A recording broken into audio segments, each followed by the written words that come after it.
Hey, what's up? My name is Tackless, and this last week I've been playing a lot of Saints Row 4, and in that game you have superpowers, and those superpowers are awesome. So I figured, why not take some of those preliminary superpowers and put them in Project Spark. So I've got my guy right here. He's an awesome armor, and he's gonna run around a little bit at super high speed, like in Saints Row. But if that's not cool enough, we also have a super jump, which you can charge for a while, jump, and get a ridiculous amount of air. So, what this show is going to be covering is we're going to be covering how to actually make this guy run around and jump, which isn't all that difficult, but also how to set up your world for it, because we're going to hop over to this island. Oh, I jumped a little too soon. And as you can see, this looks pretty flat, but we've got these little divots. That's why I left this island unpainted, and so you can see these little divots. And in most Project Spark worlds, you can walk over these with no problem. He kind of looks awkward running like that. But at super speed, you'll be getting this action going on constantly, and that ruins the fun. So I will be showing you guys how to set up your world so that when you're running around, nothing slows you down. Run as fast as you possibly can. So let's get into it. Alright, so first let's set up our second island. Now it's fairly flat right now, but I'm actually gonna cut a little bit off the top. Excuse me. So that it is very smooth, and I wouldn't mind it a little bit shorter. So I'm gonna expand this all the way. I'm gonna zoom in. And I'm going to cut maybe like half of it off, and then, yep. Yeah, there we go. Ooh, wrong button. That was the add button. Here we go. That's subtract to go went a little too low. Still a little too low. Maybe like right there. There we go. That's looking pretty smooth. And I'm just going to take a little trim off this whole island, which, as a pro tip, if you zoom out, your brush actually moves faster, so you can get more done quicker. So what we're going to be doing, once this is trimmed down, this is going to be awfully close to our finished version. And in fact, this looks like it just might be smooth enough to actually use. But if you're going to make a huge area and you want a complete certainty that it will be perfectly smooth for your character to run on, we're going to do one more step. Just not gonna lie, this looks actually really good right now. When I did this last time, there was a few kind of bumpy artifacts remaining that I didn't get cleaned up. But I may actually just grab my character and see if he'll run on this just by itself. So when it's untextured, you can kind of use the reflections in the sky to kind of look over the whole area to make sure it's all smooth. And it's actually looking really good right now. So I'm gonna do a test to see if this is good enough. Alright, we're going to have our guy run over here, jump across to this island, and it looks good. Let's run around and see if we get any bounciness or jumping or anything like that. Alright, it actually looks really good. This is better than I thought it would be. But what you can do if you need to be 1000% certain that you will not get any little artifacts is cubify it. Now, I'm not a big fan of the cubify tools, so you may want to stick with just cutting off the top. But cubify will, with 100% certainty, guarantee that your island is completely flat. So, yep, it's 100%. Let me cubify the island as quickly as I can. Cubify is an alright tool. It's kind of a pain to work with. And in most situations, I would rather go for the nice, smooth, natural look rather than the blocky, retro look. But, you know, it's up to you. This will absolutely guarantee that your running surface is as flat as possible. Alright, there we go. Now, if your island isn't perfectly flat and it leaves little areas like this uncubified, you can go to these little spots and smooth them or expand them slightly, and it should automatically cubify them. But not having that problem here. So there we go. It's all perfectly smooth, 100%, no bumps, no problems whatsoever. So let's get back to our guy. Oh, it's worth mentioning you need a huge world for this to be possible. But on the plus side, these cubified land masses take up less voxels than the hilly ones. Alright, so here's our player. I'm going to get rid of everything I did with him. So we're going to go to the Brain Gallery. We're going to find third-person adventure. Alrighty, looks good. What we're going to do is we're going to delete when A press jump. And let's do the jump, the charge jump first.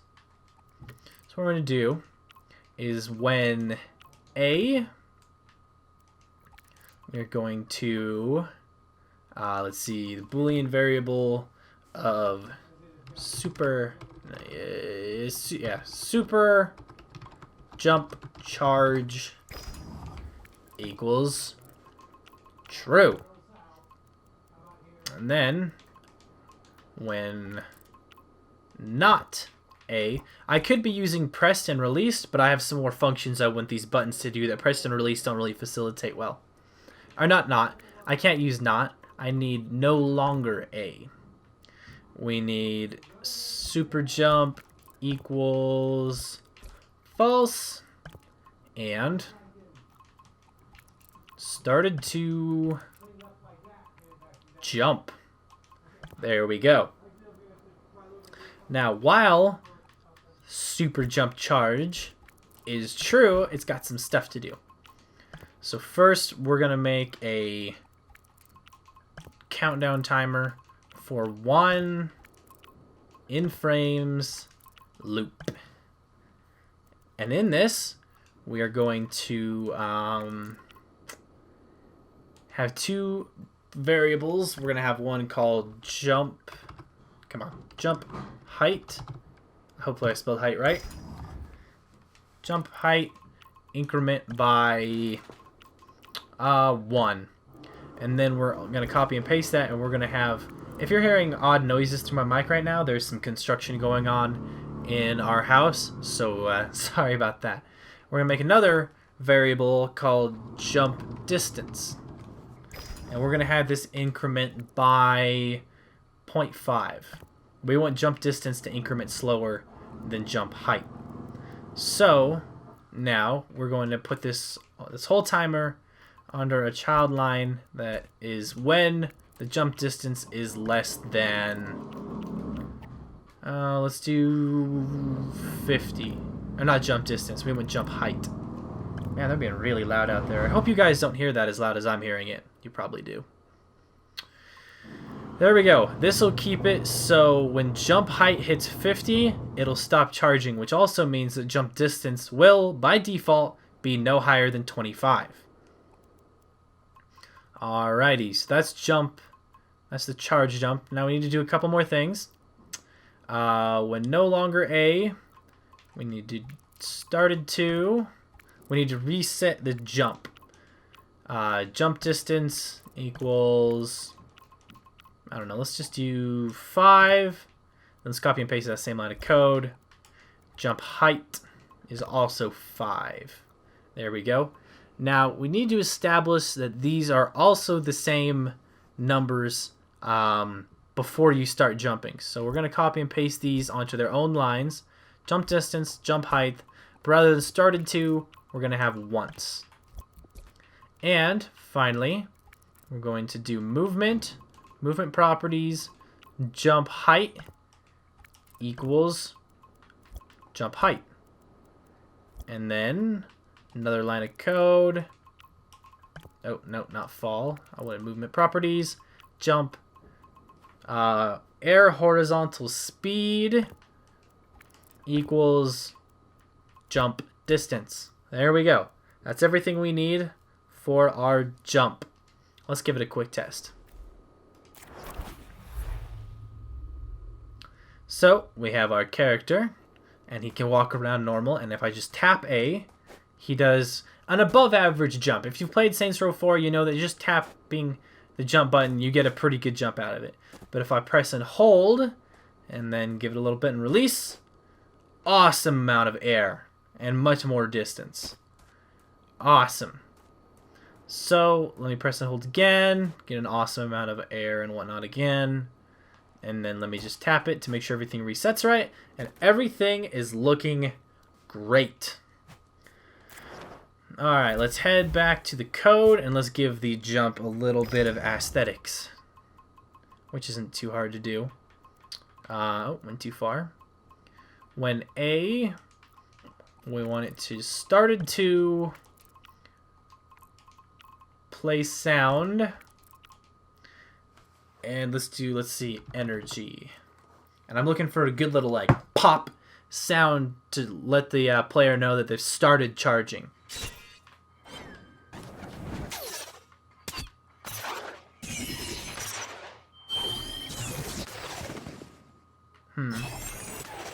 Oh, that's pretty good. Let's go with that.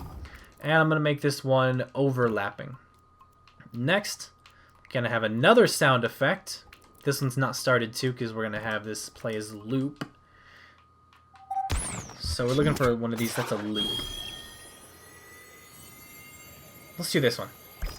And we're going to have it play everywhere. There we go. And finally, let's do a effect. Oh, not sound. Effect. The effect is oh, there's a lot of stuff we can do for the effect, but let's do creation flashes, scale 0.5. There we go. And that'll be the effect that plays while they're charging the jump. When they actually jump, let's do one really quick. Let's not worry about it right now. All right, so we have the jump all done. Let's get to super speed. Super speed's a little bit easier. And I'm going to be going off the Saints Row 4 control scheme of left bumper. When left bumper pressed, we're going to do super speed equals true. And copy and paste that. And when left bumper released, it is false. Copy and paste this super speed Boolean variable. And when super speed is equal to true, we're also going to have it do a countdown timer of 1 in frames loop. And we're going to do a numeric variable called, let's see, sprint speed. Increment up by 1. There we go. That's pretty simple. And we're going to, once again, house this under a parameter so that it won't charge infinitely. So when super sprint is less than it's whatever number you want your speed, but let's just go with 50. 50 is pretty darn fast. So now we have that, and let's do some quick cosmetics. Let's do an effect. Let's do projectile. Here we go, projectile trail.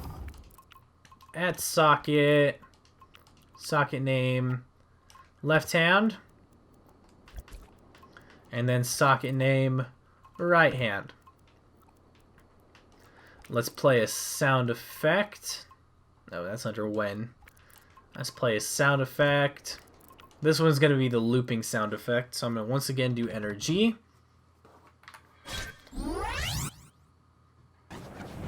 That one sounds good. And we're going to do this everywhere. And we're going to do another sound effect started to. This will be the initial sound effect.